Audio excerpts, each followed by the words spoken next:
For this second lesson on language, I want to touch on some abuses of language.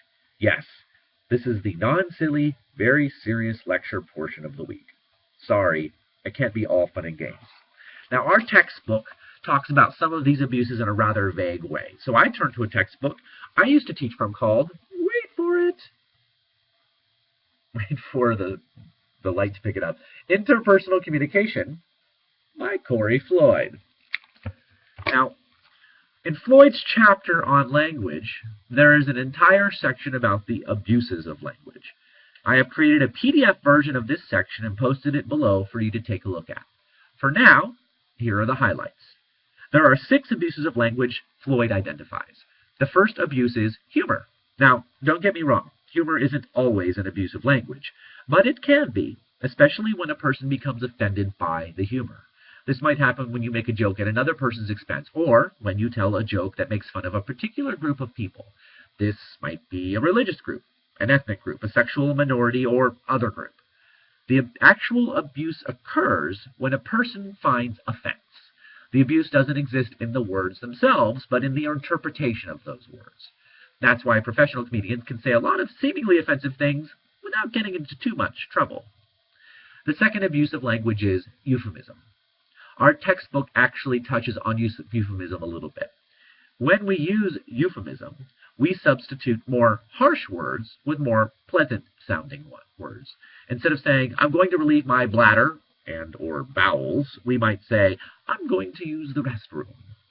Let's be honest, not a lot of resting going on in there, right? Now, this example isn't really an abuse of language. When we try to hide the real meaning behind words, it can be the way the media has latched onto the term friendly fire is a great example.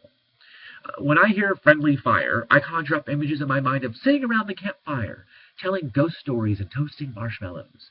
When in reality, a friendly fire refers to what happens in a combat situation when a combatant shoots a person on their own side. Hardly friendly, right? That brings us to the third possible abuse, slang. The term friendly fire that I just mentioned can actually be chalked up to slang. You see, the military slang for somebody who fights alongside you is friendly. So when you shoot a friendly, that is friendly fire. Like euphemism and humor, slang isn't automatically a bad thing. It's only bad if the people around you don't understand what you're saying, and so communication is hurt.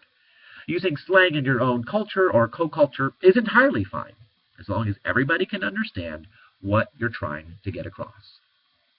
The fourth type of abuse is called defamation. It's the use of harmful words to deliberately hurt another person. It can be either spoken, this is called slander, or written, this is called libel. Usually defamation is not true, but it could technically be true if the intent of the words is to hurt in some way. Unlike the previous types of abuse, this one is always an abuse. The fifth type of abuse is called profanity. It's the use of potentially offensive language, curse words, and the like. Profanity, much like humor, is really context-specific. If you're at a church or speaking to first graders, cursing would be an abuse, probably. If you're in the military, cursing is practically part of your regular vocabulary. Again, this comes down to whether somebody gets offended or not. The final type of abuse isn't about perception of harm. It's always harmful. This final type is called hate speech. Hate speech is when you single out a group of people based on a common characteristic they share. It could be race, ethnicity, religion, sexual orientation, gender, or honestly anything that distinguishes those people in some way. When you say harmful things about those people, it is hate speech, and it's always bad. It's also legal. Hate speech is protected by the First Amendment of the Constitution of the United States. For good or for bad, it's there. So, those are the 6 types of abuses.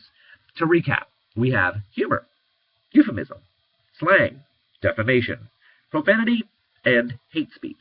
So, go out there and be good people. Be aware of your language because you never know when you could be abusing it.